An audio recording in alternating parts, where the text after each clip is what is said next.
ఒకనాడు మంత్రులు ఎవరైనా మిమ్మల్ని కలిసేటోళ్ళ? ఎప్పుడైనా మీరు ముఖ్యమంత్రిని చూసిండ్రా? ఎప్పుడైనా ముఖ్యమంత్రి ఎవరైనా కలిసిండా? ఇవాళ పరిస్థితి ఉందా? మీరు ఎవరైనా రేవంత్ అన్న అంటే ఏందమ్మా అని వెనక్కి తిరిగి మాట్లాడుతున్నా కదా. మీ అభిమానంతోనే కదా ఇక్కడ ఉన్నది. ఈ అవకాశం మీరు ఇచ్చిందే కదా, మా తాతనో ముత్తాతనో ఇచ్చింది కాదు కదా, మా తాతలు ఇచ్చిన ఆస్తి కాదు కదా ఇది. తెలంగాణ ఉద్యమ సమయంలో కేసీఆర్ ప్రసంగాల్లో ఉన్న పసగాని ఆత్మగాని ఇప్పుడు కనిపించడం లేదు.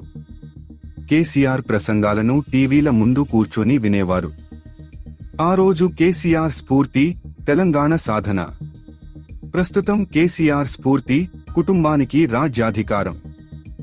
మారిన కేసీఆర్ ఆలోచనలు ఆయన తీసుకునే నిర్ణయాల్లో స్పష్టంగా కనిపిస్తున్నాయి. ప్రజలు దీనిని అంగీకరిస్తారా?